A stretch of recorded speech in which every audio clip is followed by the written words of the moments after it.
Welcome to Picks with the Professor, the show where a real statistics professor and his friends give you sports betting tips. I am your host, Professor Sides. It's my actual job title and last name, which is part of the reason why the mathematical model I have built to predict various sports outcomes is affectionately known as Sideline. You'll hear more about the model during the course of this episode, set to cover select college basketball games scheduled to be played on Friday, January 13th, 2023. In case you're here, check out the webpage on the banner. It's www.pickswiththeprofessor.com/new for some explanations, goals, full recommendations on wager scaling, where to find additional picks, and community rules. As always, remember, there are no locks in gambling, so Sideline parses its picks into two categories, plays and leans. I only make official picks from one sportsbook, so model leans are worth shopping around for better numbers and prices can help. This episode will only cover what are determined to be the best games of the day, so the results of the totality of all picks, model plays, what we talk about here, and all of the plays of the day found on Patreon and TikTok can be found both on Betstamp and the Google Sheet. All the links you need are in the show description. That Google Sheet also contains a full set of projections and picks on every single game. And for early access to those picks and projections, see Patreon. That link's in the crawler below as well as the show description. It's also where you can access that Discord chat. It's the best place to get questions answered about these or other games, other sports, along with lots of other fun. But as always, take what you like and leave the rest. Lastly, please understand that good or bad variance will occur. So as much as we'd like to say we'll be profitable each and every day, that is an impossible reality for any gambler. Jake, welcome back from your travels around like all sorts of places around the country, seeing family on the holidays, and then overseas to Ireland. You had a little getaway there. And you come back, and lo and behold, what awaits you is jury duty. And I kept meaning to tell the people, I think I put it in the comments, but I feel like that's not a very good Christmas present from Uncle Sam to get jury duty when you come back from a trip like that. It was tough, because I got back, and the next day I have to report to it, and you can't look at and deferring or anything because it's government doesn't work late at night on Sundays. So I was like, well, this is fun. Get stuck in hell. It's just been great. Loved it. Because I feel, if had you got it earlier, could you have called them and like, hey, I'm coming back from Ireland. Like, can I wait a week? But there's defer stuff, and it's But with the timing it happened, you didn't even have that opportunity because it was on a weekend. Oh man, I feel like we were expected to have you back, and then that happened, and we're at January 12th right now, but maybe we're finally able to get into a New Year routine right after all the chaos that started the year, right? Yeah, I don't plan on any other trips or anything that'll throw us off. So, all right, we'll finish out the year here.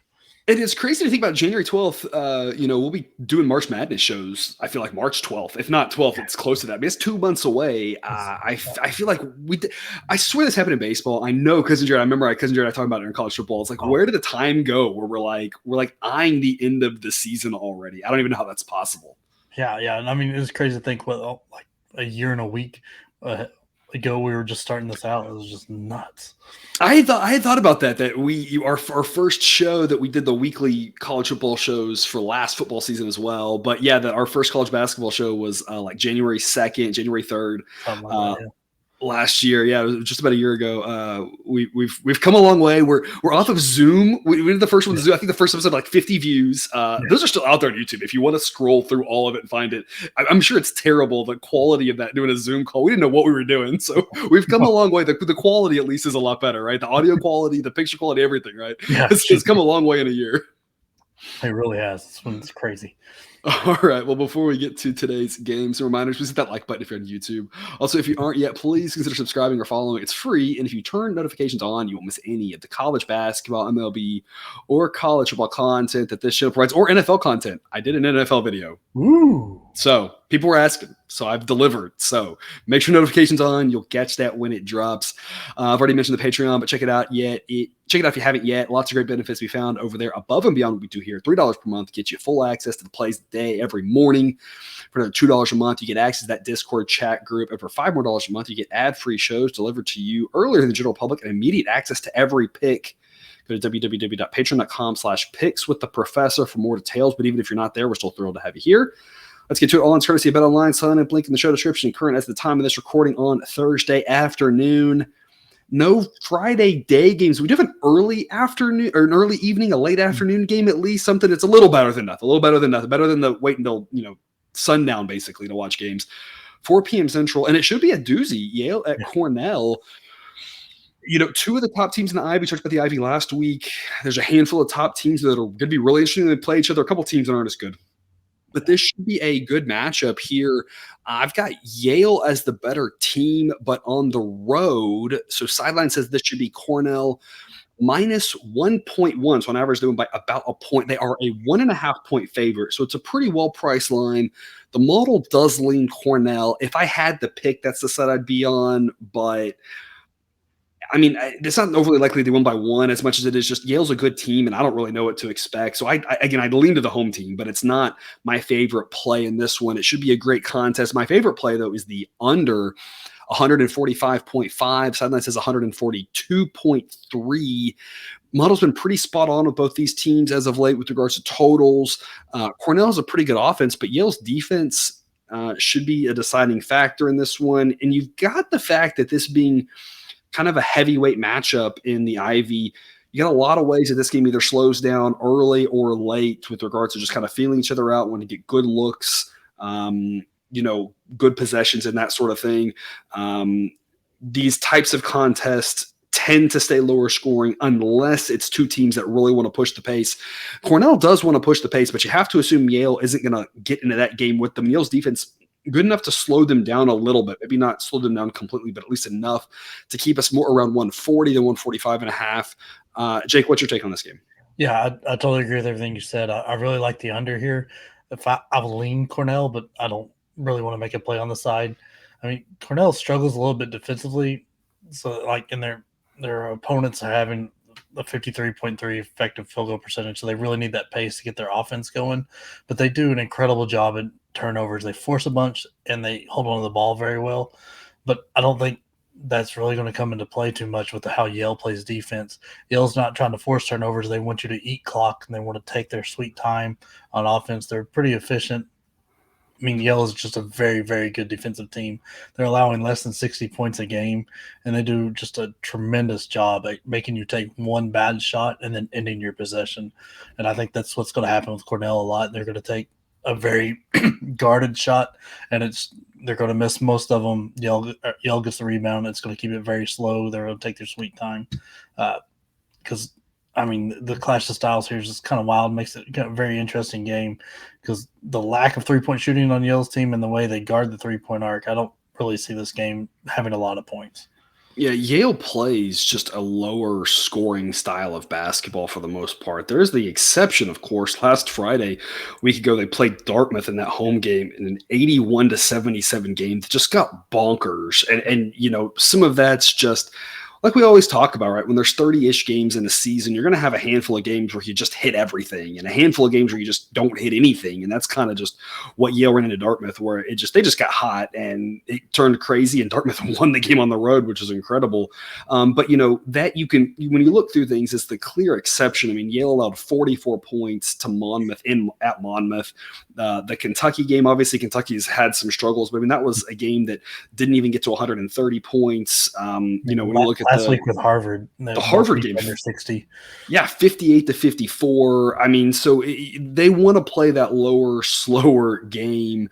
Like you talk about with a good defense and just kind of everything seems to be with the purpose, I guess, is what I would say. And some teams play that way. Some teams play reckless and it's about volume and they just want to create havoc, like Marquette, right? That's they're just trying to cause chaos and that can force your opponents into some things. And Yale goes the other direction. They just want to do everything with purpose, and that kind of creates a little bit slower of a game. So obviously Cornell, again, a team with pace, team without as good of a defense and a good offense, but it takes two to tango. And as long as Yale doesn't fall into that trap, 145.5 seems like too many. So our play there is the under, which takes us to 5:30 Central, 5:30 p.m. Central, Kent State at Ohio. Kent State is a 3.5-point road favorite. Total is 142. Got two picks for this one. Got the under 142. The model says 138.1. We have underestimated Ohio's points per game. They've gone a little bit higher than the model slot, but overestimated, Kent State. So that kind of balances out. I think the model's number is pretty good here. I think we should be on the south side of 140 rather than the north side. You got two teams that play about the same tempo, so we kind of know what we're going to get with pace, two decent offenses. But the difference maker with regards to the total number of points is that the best unit on the court is going to be Kent State's defense. And that's the other reason why we're going to lay the 3.5 with Kent State. when you see 4 of the 4 units, right, both offenses and both defenses, right? Unfortunately, with basketball, there's no special teams like football, right? And when you got the 4 units out there and you say one of them is just drastically better than everybody else, you kind of say that's going to be the difference maker. That's Kent State's defense. Should be enough to get them the road victory. They're not just a better team in this case, but they're by far the better team. It's not a model play. It's only a model lean. The model doesn't play Kent State until 2, but with model plays and leans, Sideline is 7-0 with Kent State. So anytime it's even leaned Kent State, that's been a profitable play. So again, even though the model wants a little bit better of a number here to make an official pick, I still think laying 3.5 or even 4 with Kent State is pretty reasonable. Model says 4.1. So again, 4 or less, I think is a good play. And again, going under as well. Jake got 2 picks, got a lot to talk about on this game. Yeah, I love both those plays. I mean, like they're, in my opinion, not a lot to talk about. It's not a very hard game to dissect. Like Kent State is an incredible team. They're 13-3, and their 3 losses go like this: a 2-point loss at Charleston, a 5-point loss at Houston, and a 7-point loss at Gonzaga. That's pretty good too. Ohio is nowhere near any of those teams. Sorry, Ohio fans. They're just not. I don't think you're breaking news to them. Yeah, this Kent State team defense is insane. They're very good. That Houston game, neither team got above 50. They're just a very good. Their offense isn't far behind Ohio's offense. They don't miss free throws. They rank top 10 in forcing turnovers. I think Kent State gets ahead early and then slowly just chokes the life out of Ohio State and ends up winning this one pretty good.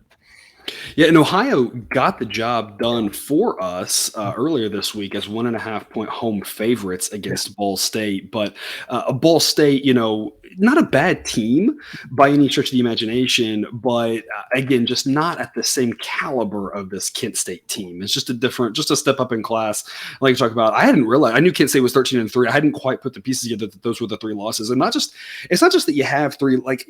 You have the one school of thought, which is like you excuse the losses if they're against good teams, but it's not just that you're excusing losses against good teams. It's that those are all fairly close losses. And the Gonzaga one, I know we backed Kent State, and that one was an easy cover. Houston was an easy cover as well.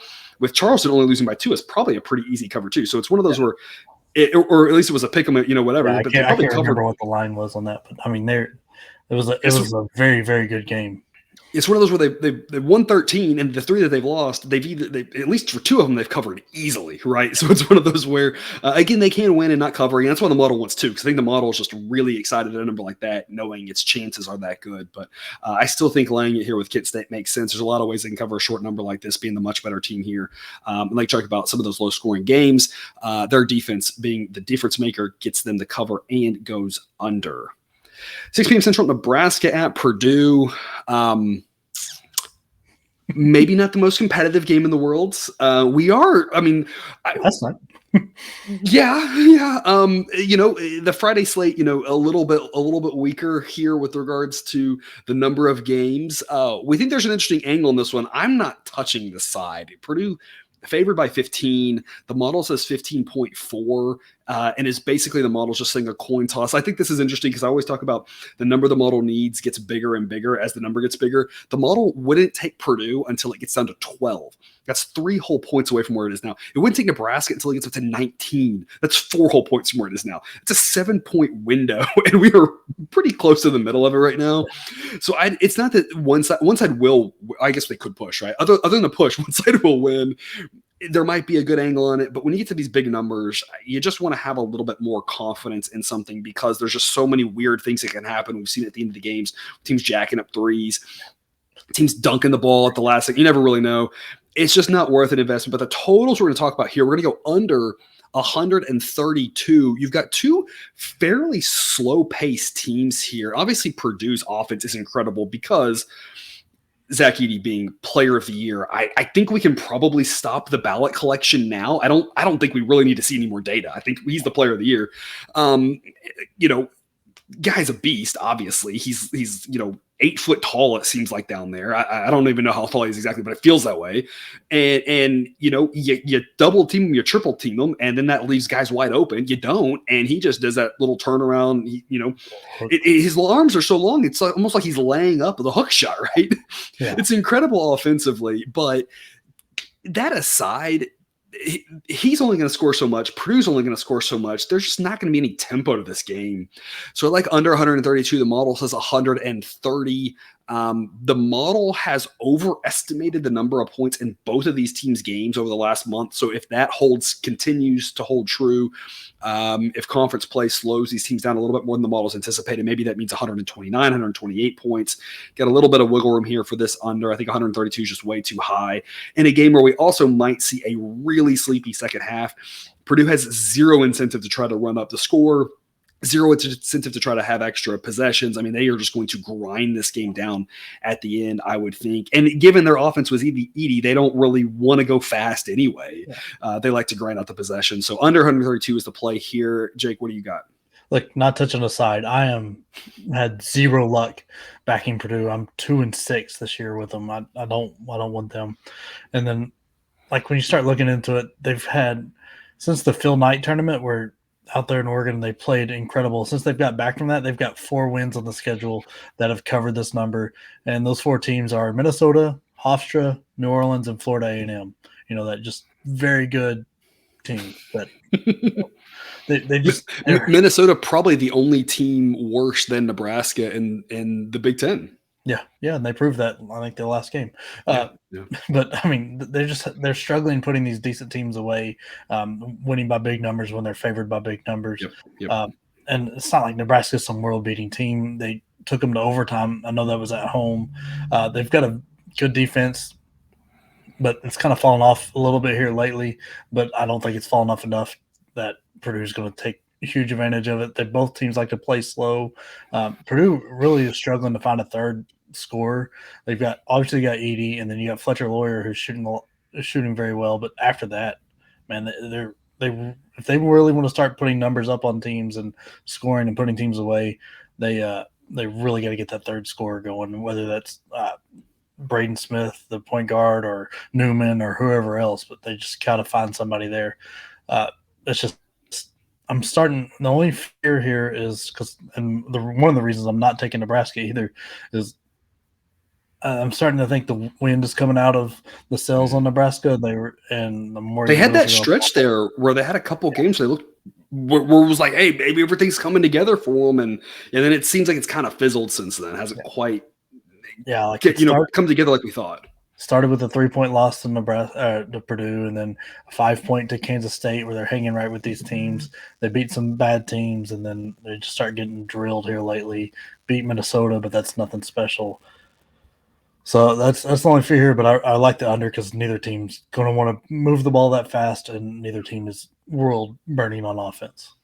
Yeah, and when you think about how this game might play out, if you're Nebraska, like, on the road, what's your game plan here? I mean, you might try to speed it up and attack Purdue before Edey and can get back on defense, because obviously he's going to be a force defensively. They're going to be trying to get into the paint, obviously. But that's not what Nebraska does. I'm not sure they could do it even if they wanted to. And you have to assume that Purdue here, knowing that they should have an easy win, that the only way they don't win is if they do something colossally stupid, would be play a little more cautious, because if Purdue plays a cautious game, they still win this by 10, right? The only way something goes wrong is if they just, again, do something really crazy stupid, or obviously Nebraska just, doesn't miss, which it can obviously happen, right? But you don't expect that. And so if Nebraska starts trying to speed it up and I'm Purdue, I'm just saying, I'll just keep all my guys back. Like, don't try to go for offensive rebounds, just get back on defense. And then that's going to cause Nebraska to then not be able to speed the game up. So I just don't see how Nebraska can speed it up. And again, Purdue, I just don't think it has any incentive to, nor real ability with how they play to speed it up. So I can't see a way this game gets going tempo wise. And obviously 132 isn't the biggest number, but that really has to you have to really like your chances thinking that through, that this game's more likely to stay in the 120s than get into the 130s. Yeah, I totally agree. I just don't see anybody really just deciding to speed this game up at all.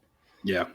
Deciding to, or having the ability to, right? I mean, because you have both, right? Yeah. Which takes us to the last 6 p.m. game of the docket. Villanova at Butler. What could have been? What could have been? It's jarring to see. I mean, Butler at 10-8. Butler's had some up and down years. They've had some really great seasons, and they've had some rougher seasons. So seeing Butler at 10-8 is kind of like, okay, you just never know. Like, it's a little bit of a down year for them. That happens for programs of that caliber that are not perennial top 10 teams, but are occasionally up there and good, right?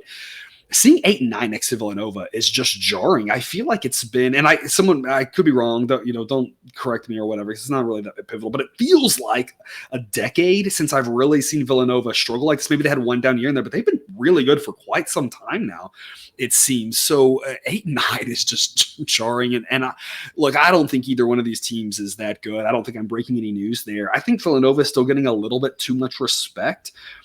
When you hold on to your prior distribution, what you think about a team going into the season, on average, that's a smart thing. On average, if you start discarding your prior beliefs, what we know about these players from previous seasons, if you start discarding that too soon, your model and your performance start to tank. And that's why a good model is always going to be reliant on good priors.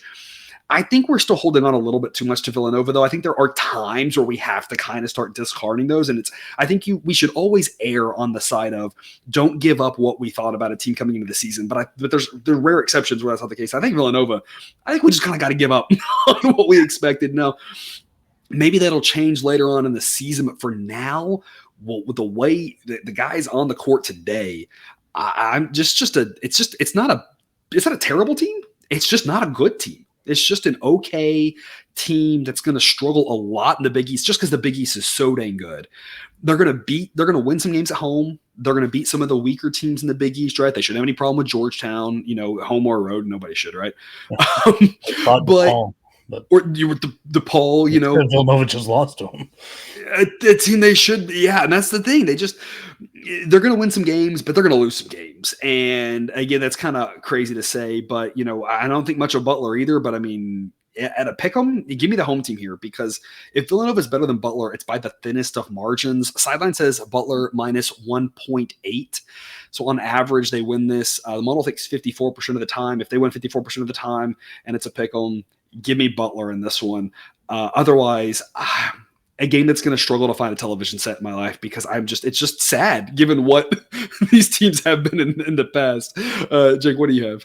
Yeah, look, I'm not personally making a play on this. If I were, I would be taking Butler at home because they're at home. I don't think there's much difference between these two. Butler is very jump shot dependent, and that doesn't go well when you're not hitting. And their defense is good, but not good enough. They're also thin. Ali hasn't been the shooter they thought he was going to be coming in. So I think that amount of, it's, and both these teams are not first year head coach, but like their first year with the new coach. So I don't think either one of them knows exactly who they are as a team yet. And the coach hasn't totally figured it out with these two teams, because Villanova is running exactly the same kind of style of ball that Jay Wright had them doing, and they're just not as good. Their offense isn't as efficient as it used to be, and their defense has fallen off a cliff. And that just doesn't work well, especially in a loaded Big East like you have this year. And Butler kind of got rated with the transfers and things, so it's just – and I'm not sure that they were left in a great spot when Thad took over. So so this is a skip for me, but home team maybe. Yeah, I think that's the best way to play it, is just take the home team and just say, in with two teams that probably just aren't, again, they're not terrible teams. I don't want to say the wrong thing here, but they're just not up to par with the top third or so of the Big East. Maybe top half-ish is about where they, if things go well, they can eke into the top half, but they're just not there with those top teams in the Big East, how good it is, and they're going to have a lot of losses. They're going to have a lot of games where they look rough against those teams. So in that case, at a pick'em, give me Butler. Now, if it's Butler -2, I wouldn't even know what to say at that point, but at a pick'em, give me Butler. Your model says they win 54% of the time, just because of the game location. And the last thing I'll say on this, you talked about Butler's defense may be the best unit on the court. I think some of the metrics would indicate still it might be Villanova's offense. I'm just not sure how much of that's hanging on to the priors what we thought coming into the season, but that'll be the difference maker. If Villanova's offense can shoot and get going and can score off of Butler, then that's where they have a chance. But I haven't really seen it yet from them offensively. And if that's the case, then Butler's defense should be able to have their way with them, and that would be enough at home to get them to victory again in a game that like I said, just feels a little sad based off of what we've seen from these teams in the past. Yeah. Which takes us to 8 p.m. Central, VCU at Dayton. Both these teams are 12-5, but I think most of us looking into it would say that Dayton is the much better team at 12-5. They are 7.5-point favorites. Sideline says 8.3. 7.5 is just a bridge too far from me. Not playing at 7.5. You could probably talk me into it at 7. The model wants 6, and that's kind of where 6 or 7, I think, is where it makes a little more sense. I'd just be a little bit of afraid of a backdoor at a number like 7.5. But Dayton's the better team, and they should win this game. They should control this pace. That's why my favorite play on this one's the under 128.5. They've got of all the units on the court, the best thing that's happening here is Dayton's defense. That should keep the pace slower. They want to play at about a snail's pace. VCU wants to speed it up, but when you talk about teams speeding up pace, slowing down pace, you have to ask yourself, everyone talked about earlier with Nebraska, Purdue, they want to do something. Can they do it, right? I mean, VCU, I think we know wants to. There's no, the Nebraska, Purdue was the question of would anybody want to? And the answer, probably no. Could they? Also probably no. This one, we know VCU wants to, but when you look at VCU's offense versus Dayton's defense, I don't think they're going to really be able to speed Dayton up because of how good Dayton's defense is. They should be able to cut them off at every pass, and that's going to keep this a lower scoring game. Sideline thinks 128 points, but 128.5. I still think under's the way to go, just because I think Dayton being able to put their stamp on. I think the model's kind of incorporating VCU's pace a little bit into this, and I just don't see the game playing out that way. So I like the under. Again, Dayton at 7, I'd be a little more excited than 6, a model play at 7.5. Again, that's where I would lean. That's where the model leans, but it's just a little bit too much for me to really like at this point in time. Jake, what's your take on this one? Like, after struggling at the beginning part of this year, I think Dayton's figured something out. So I'm riding Dayton. I know 7.5 is a lot, but they have just this elite defense and play at that snail's pace. So, like, I don't see VCU giving them much of an issue. Their offense isn't super efficient, but doesn't have to be when the other team can't score. And since December 10th, they have yet to allow 60 points, and they've held two teams to below 50. And at the same time, their winning margin is 22 on average, around 22 points. I know it's a little skewed. You've got like a 40-something point victory in there, but either way, that's taking that one out. You're probably around 12, 15. VCU is a very solid team. They need the pace to get as many offensive possessions as possible because they're just not very good at offense. Mm-hmm. But I don't see it happening here. Dayton's got everything they need to counter this VCU team. And I think Dayton isn't going to make enough mistakes to let VCU stay in this game. Yeah, and you talk about VCU's defense is better than their offense. VCU's defense will have an edge when Dayton has the ball. I mean, they've got a good defense for sure. That's again why we like the under. It's just that the difference is that Dayton's facing an uphill battle, facing a good defense, but they're at home. VCU on the road is facing a mountainous uphill battle. It's not, Dayton's gonna have a hard time scoring a lot of points, right? They're probably not going to get into the 70s in this game. VCU's going to have a really hard time scoring. They're going to have a hard time getting to 60 in this game. The model says 68-60, but I think that's about the top for Dayton. Like I said, I'd be really surprised if they got to 70, and I don't really see VCU getting to 60. I think they can get to 60 if they can up the tempo, and I just don't think they're going to be able to. And otherwise, without the number of possessions, like you said, their offense just isn't that good against Dayton's defense. They're going to have a really hard time scoring. This could be one of those weird, ugly games. I've done this every once in a while. You never really know. It's hard to predict them, but every once in a while you see those games that are like 54-43 or something. Like this could be that game, and I'd just be like, yeah, that's what Dayton wants to do here at home. They might do it, accidentally. So I think under, even though it's a low number, makes a lot of sense there. One other 8 p.m. Central game before we get to the late one, Michigan State at Illinois. We're going to go over 137 in this one, over 136.5, I believe. I don't know why I didn't copy in that right. We're going over 136.5. The model says 138. You've got the home team, Illinois, really wants to push the pace, really wants to push the tempo. You've got a Michigan State team who's probably better offensively than defensively. They don't play quite as fast, but Illinois being the better team at home seems more likely to be able to drag Michigan State up into that game. If Michigan State doesn't pick up the pace a little bit, they're going to have a hard time keeping up with Illinois. And so I think that's why we can get just to about an average number of points here. It's not that I expect a barn burner, but I do expect more of an average number of points, which is the 138 to 140 range. So I think 136.5 is too low. So we're going to go over there. With regards to the side, Illinois was a 4.5-point favorite when I pulled numbers and eventually now it's up to 5.5. The model wants 3.5, says 5.6 is the right number. When the model says 5.6, it's actually 5.5. I feel like it's a stay away. Illinois is the home and better team, but there's a lot of ways Illinois wins this by 3, 4, 5, something like that. Maybe they run away with it, but the number's just getting too big to really like. So instead of going to focus on the over here, Jake, what do you think? Yeah, this is probably the best game of the night. You got two really good teams going at it. The over is the right play. That line is not something you want to mess with from a side standpoint, but you've got Champaign is just a very, very tough place to play. And with the style that Illinois plays and the pace they want to, that place can really get rocking when some threes go, and it just makes it really tough. I think this game is going to get a little bit faster than Michigan State will like, but because I think Illinois seems to, like in the here recently, seem to figure out the rotation they want, and that surprisingly leaves out Sky Clark a lot. It's more Jaden Epps and Sky Clark, and Clark was supposed to be the big time recruit. But some key things to kind of keep your eye on if you want to play it live or something is the turnover battle, right? Michigan State doesn't turn the ball over, but they do not force turnovers. Illinois is complete opposite. They play a little sloppy, but they force a lot of turnovers. So who ends up winning that will be big. The offensive glass will be huge for Illinois. And so that's something to really keep an eye on.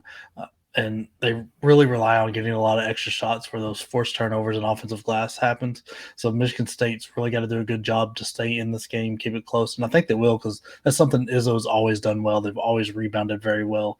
In the foul situation, that's going to be wild to watch, because at home, some things go missing randomly with the refs. And so Illinois tends to foul a lot. Maybe not all of them get called here, but if it becomes a game that's called tight, Michigan State is an incredible free throw shooting team. So that could really hurt Illinois. Helps us with the over. A lot of free points with clock stop. Clock stop. Yeah, we want clock stop. People shooting. Just call a bunch of technicals. Just I always tell when it got over, I always tell the refs, look, we are here to see you. Blow your whistle, do your thing, and let people get free points, right? You are the star of the show. You are the star. Yeah. What's the meme? Like, go in there and make this about you, right? That's what we tell the refs when we got an over, right? We want all the clock stops shooting free throws, right? Yeah. I think this game ends up like a battle in the 70s. So I think we're going to be clear the 130, any 130 number. And it's you bring up the turnovers, is an interesting point. The turnover battle going to affect obviously who wins and the total, because if you have Michigan State turning the ball over 20 seconds into the shot clock, that's going to lead to a lot of scoring droughts, and it's going to make it harder to get to the over. So we're kind of with the over, we're kind of trusting a Michigan State team to not turn the ball over, which, like you said, they do a really good job of, or we're trusting that if the turnover is going to happen, it's going to happen early in the shot clock. But we're also trusting that they aren't going to force those turnovers, because if Illinois is turning the ball over 20 seconds of the shot clock, that's going to hurt too. So we're really kind of hoping that, Izzo, obviously a fantastic coach, right? You don't stick around and do what he's done. I'm not going to say he's the best coach ever, right? But I mean, I think we all agree he's a very good coach, right? And so very good coach, and we're trusting him to kind of say on the road against a really good team, don't turn the ball over and don't get too greedy, going for turnovers, because if you're getting greedy going for turnovers, you're going to give up good looks. And so that keeping the turnovers down should help us get at least shots off instead of possessions without shots, and that should help us to the over as well. Yeah, it's hard to go over when your possessions don't end in shots, right? Mm-hmm. That's just not the way you want it to do. So that's how we think the over here makes sense, and we get closer to 140, into the 140s potentially, 136.5, not high enough. To the late game, one of the better, maybe the best game on the docket here, Utah State and Nevada. If you're a night owl, live out west. Utah State 14-3, Nevada 14-4. Total in this one's 143.5. Get the pick out of the way real quick. We're going to go over. The model says 146.2. You've got Utah State shoots the lights out of the ball. Both offenses will have an advantage over the defenses here. Nevada plays at a pretty average pace. They don't really want to slow it down. They don't really want to speed it up, but they don't really want to slow it down either. And Utah State plays pretty fast. So there's a lot of elements here that should get us closer to 150 than 140. So we're going to go over. With regards to the side, I think this is interesting. The model says Nevada -2. It's 2.5 right now. But when I look at the algorithm is split by rounding error as what to do at 2.5. It says that it's just really close on how to play this one. It should be a fantastic contest, and both these teams have been really good to bettors backing them. Utah State 13-5 against the number. Nevada 12-4 against the number. Of course, those don't quite add up to the number of games they played. They played a couple, Division II schools, but I mean, both teams just blind backing them this year has been profitable. At 2.5, one of them will win, one of them will lose, right? So someone's going to let their backers down, but it should be a great contest with two teams that, maybe Utah State's the slightly better team going on the road here. That's why Nevada's a little bit less than the 3-point favorite. Should be a great game. Going to focus on the over. Jake, what do you think? Yeah, this is the game I'm most interested in tonight. These are two teams that have a pretty good chance to make the tournament. Nothing solid right now because that Mountain West. So it's a pretty good division this year. Not the teams I thought were going to be at the top, but yeah, still got some pretty good talent out there.